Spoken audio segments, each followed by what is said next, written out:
Good afternoon friends, welcome to Janvani classes. मैं अभिषेक भारद्वाज आपका स्वागत करता हूं हमारे सेमेस्टर थर्ड के बीएससी फिजिक्स के लेक्चर में। बच्चों, मैं आपको इलेक्ट्रोस्टैटिक्स आपका चैप्टर पढ़ा रहा था। यूनिट वन का आपका ये चैप्टर था, ठीक है। यूनिट वन आएगा, ठीक है। यूनिट वन का आपका ये चैप्टर चल रहा है। फर्स्ट चैप्टर ही है इलेक्ट्रोस्टैटिक्स, ठीक है। ऑलमोस्ट ये भी खत्म ही होने वाला है। ये खत्म ही होने वाला है आपका। बस लास्ट कुछ चल रहा था। आई गेस लास्ट लेक्चर में मैंने आपको क्या करवाया था, इलेक्ट्रोमैग्नेटिक फील्ड, सॉरी आपको मैंने इलेक्ट्रिक फील्ड फाइंड करवाया था। कहां पर? ड्यू टू कंडक्टिंग स्फीयर की वजह से। आज का जो टॉपिक है वो हमारा क्या है? Electric field due to due to due to point due to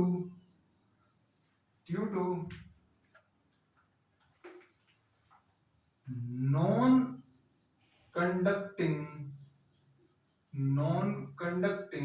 sphere, due to non-conducting sphere at point P placed at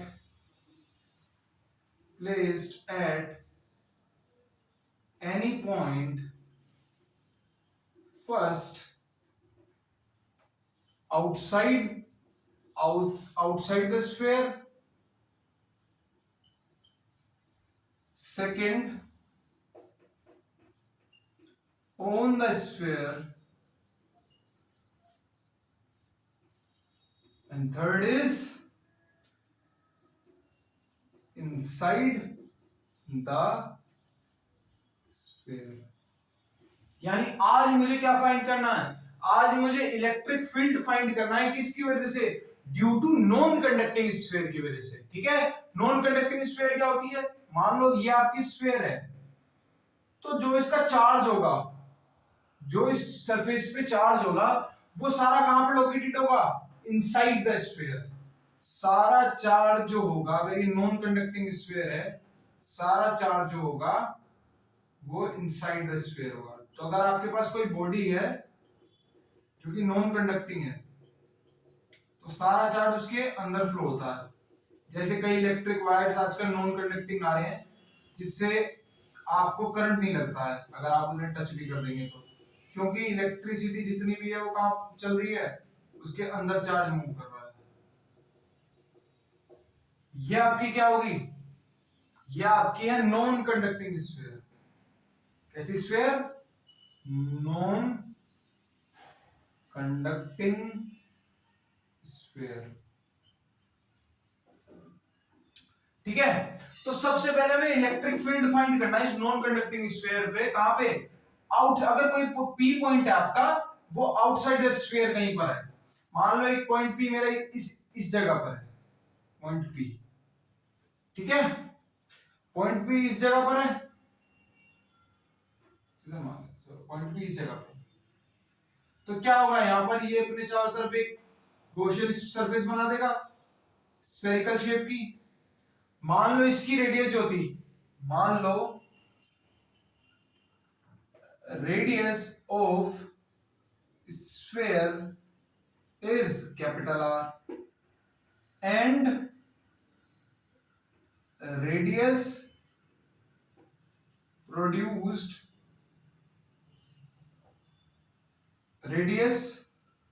of sphere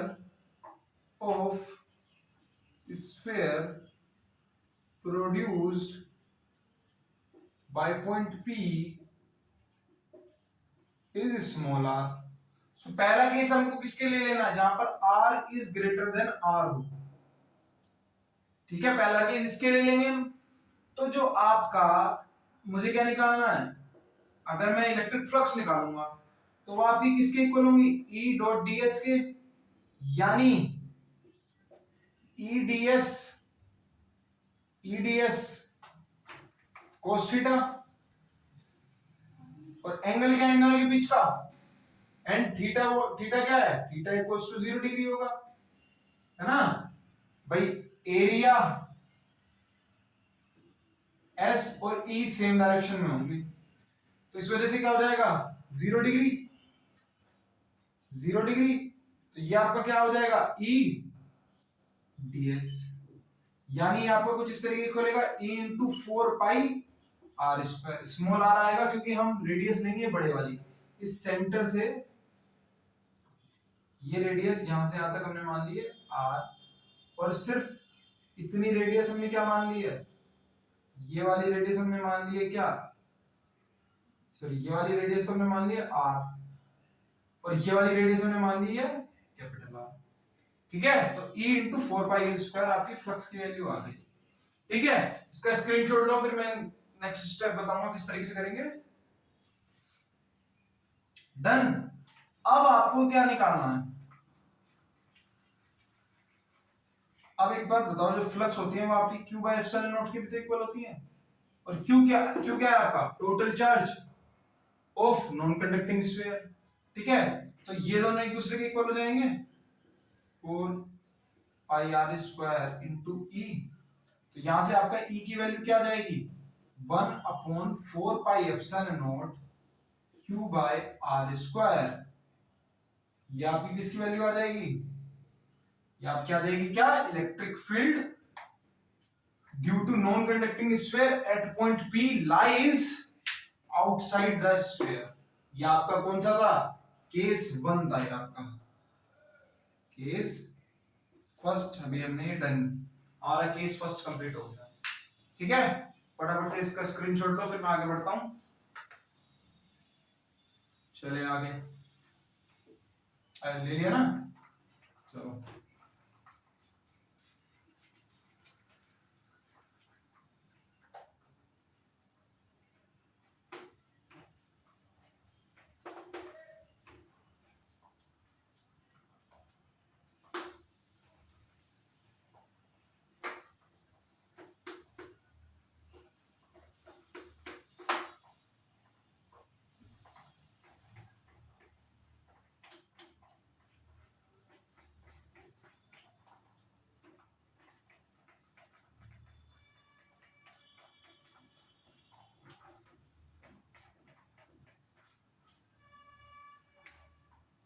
चलिए, अब हम क्या निकालेंगे, अब हम अपना केस 2 लेंगे, केस सेकंड, यानी for the point P lies on the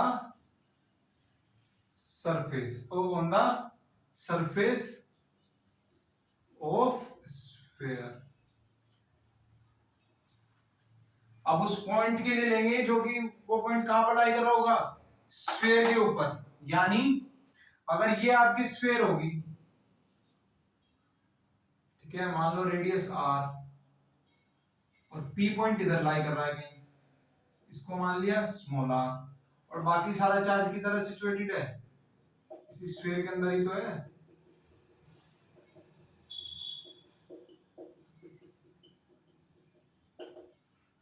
ठीक है, चार्ज इसी स्फीयर के अंदर है, तो गॉसियन सरफेस भी बिल्कुल इसी के इधर ही बन जाएगी। ठीक है, गॉसियन सरफेस भी इधर बन जाएगी, तो जब मैं फ्लक्स फाइंड करूंगा तो यहां से वापस से आपका क्या हो जाएगा E डॉट ds, यानी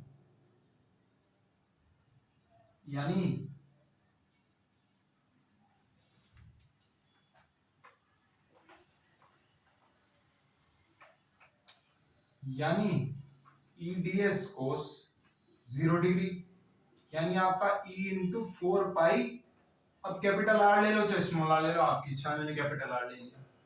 ठीक है, और फ्लक्स आपकी क्या हो जाएगी Q बाय एप्सिलॉन नॉट, यानी आपकी E इंटू 4 पाई r² किसके इक्वल आएगी, Q बाय एप्सिलॉन नॉट के। यहां से आपकी इलेक्ट्रिक फील्ड की वैल्यू क्या आ जाएगी 1/4 pi epsilon naught Q by capital R²। I hope कोई डाउट नहीं होगा। ठीक है, अब इसके सबसे इंपॉर्टेंट केस जो होता है वो कहां, अगर कोई P पॉइंट लाई कर रहा होगा इनसाइड द स्फीयर, तब क्या होगा उस पे चलेंगे। फटाफट से आप इसका स्क्रीनशॉट लो, फिर मैं मेन जो अभी इसके अंदर सबसे काफी इंपॉर्टेंट हो जाता है उस वाले पे चलेंगे। ठीक है, चलिए।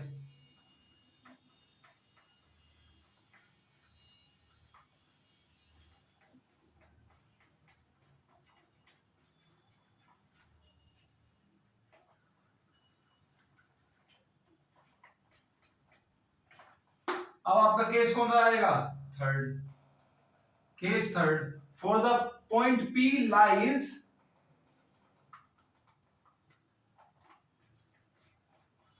where? Case third, for the point P lies inside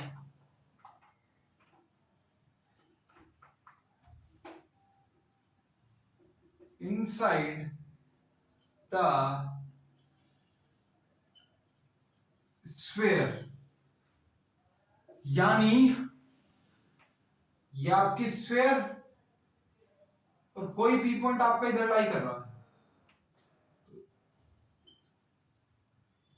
इस तरीके से होगा। अब आप एक बात बताओ, जो चार्ज था, चार्ज तो चारों हर तरफ सिचुएटेड है ना, चार्ज तो इधर भी है, इधर भी है, ठीक है।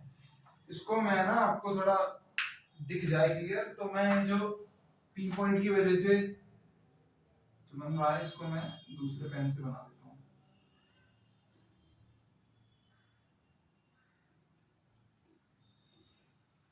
ठीक है, और मान लो इसकी रेडियस तो स्मॉल आर है ही और इसकी रेडियस कैपिटल आर है। ठीक है, अब आप एक बात बताओ मुझे, इस पे टोटल चार्ज कितना होगा?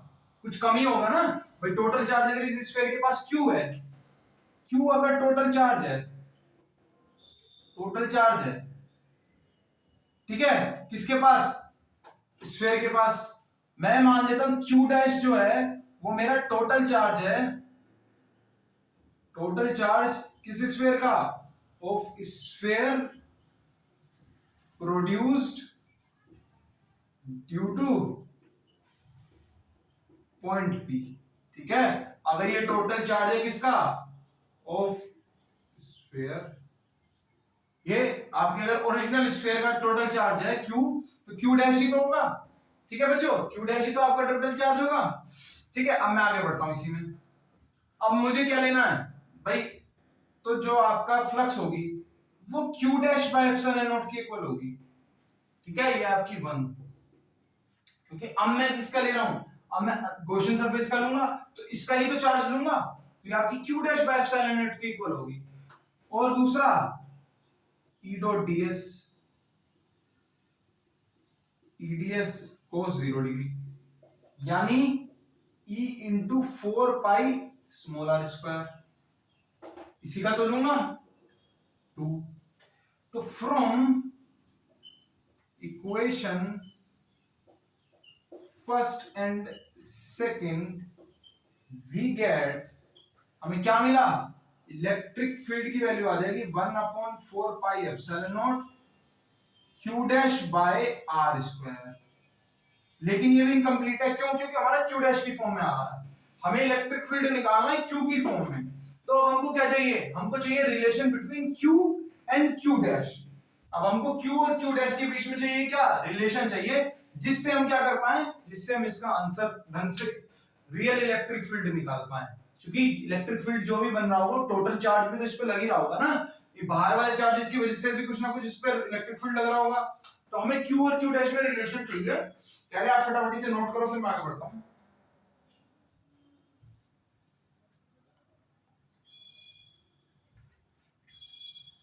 चलिए,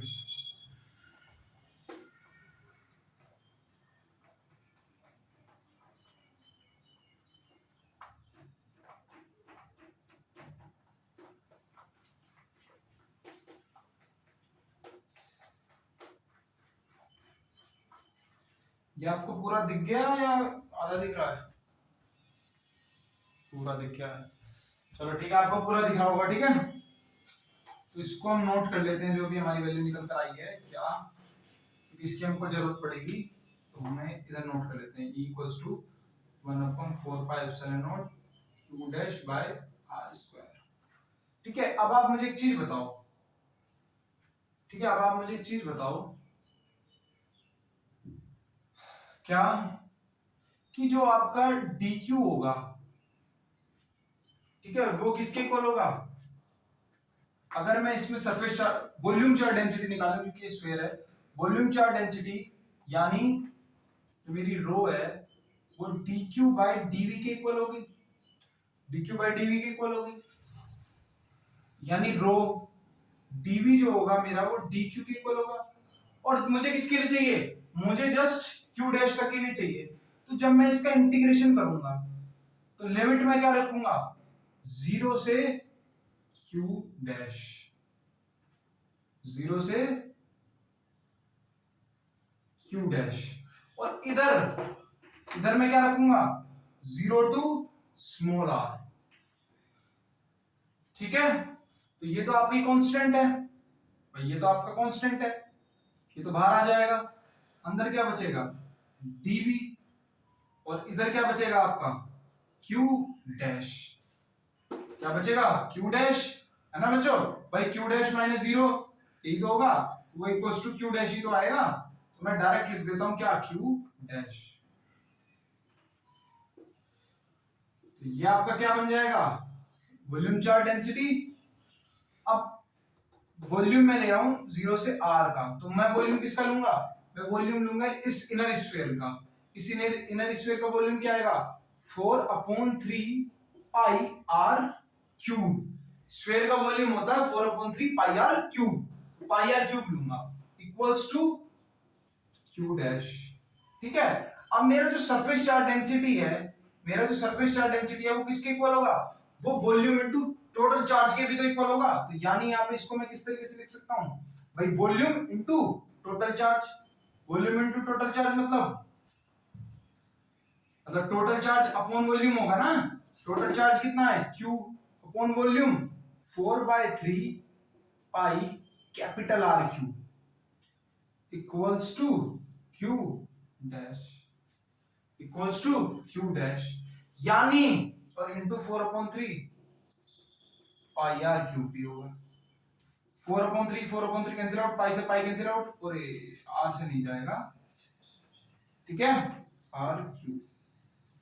तो आपका q में और q डैश में क्या रिलेशन आएगा कि q इज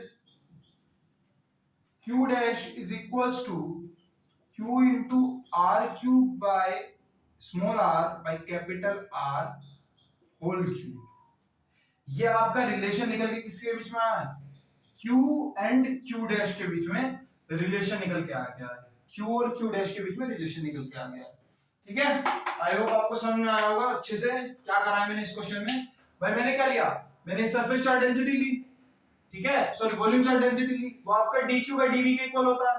ठीक है, तो पहले मैंने निकाला इनर स्फीयर के लिए, पहले मैंने किसके लिए निकाला? इनर स्फीयर के लिए। तो इनर स्फीयर के लिए मैं जब निकालूंगा तो मैंने लिमिट पुट कर दी 0 टू q डैश, और यहाँ पे 0 टू r, क्योंकि मैं अब स्मॉल r के लिए लूंगा ना इधर। तो जो मेरी वॉल्यूम निकल के आएगी वो क्या आएगी? 4/3 पाई r क्यूब, इस इनर स्फीयर की वॉल्यूम। और चार्ज, टोटल चार्ज किसका निकल के आएगा? इनर स्फीयर का चार्ज निकल के आएगा, वो मैंने q डैश मान रखा था। ठीक है, अब मैं क्या करूंगा? सरफेस चार्ज डेंसिटी लूंगा फॉर आउटर स्फीयर, मतलब फॉर ओरिजिनल स्फीयर। तो यहां मैं लिमिट पुट नहीं करूंगा, तो डायरेक्ट मेरी क्या जाएगी भैया? ठीक है, तो मेरी क्या जाएगी? q बाय v तो आएगी टोटल चार्ज। तो यहां से मैं क्या कर लूंगा? निकाल लूंगा, मेरा आंसर आ जाएगा। ठीक है, और इन दोनों में रिलेशन फिर ये निकल के आया भाई। यहाँ पे मैंने फिर इसकी वैल्यू पुट कर दी q by 4/3 pi capital R cube, क्योंकि बड़े वाले स्फीयर की रेडियस क्या है? Capital R cube.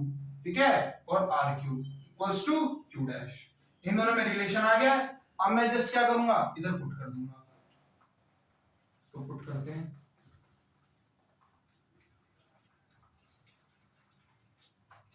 ओहो आपने स्क्रीनशॉट ले लिया ना? ले लिया होगा बच्चों। ऐसे मैं इतना पीछे हट गया था, तो हल्का सा बैक करके जैसे ही मौका मिले एकदम स्क्रीनशॉट ले लेना। ठीक है,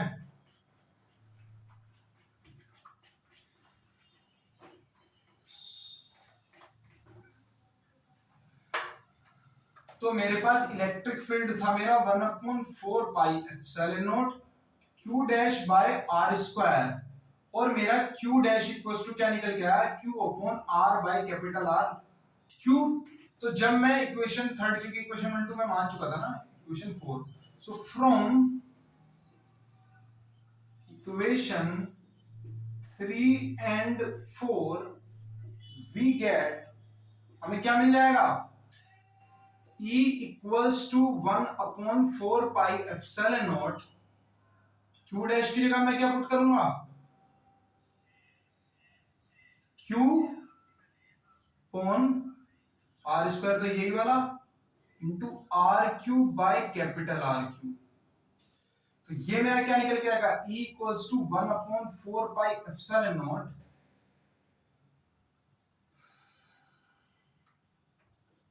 4 pi epsilon naught q by r cube into r, ठीक है, by r cube into r। ये मेरा इलेक्ट्रिक फील्ड निकल कर आएगा, यानी ये वाला जो इलेक्ट्रिक फील्ड होगा ये मेरे डायरेक्टली प्रोपोर्शनल होगा स्मॉल r के, और जो मेरा पहला निकल के आया था वो इनवर्सली प्रोपोर्शनल होगा स्मॉल r के। ठीक है, ठीक है बच्चों, इसका स्क्रीनशॉट लो।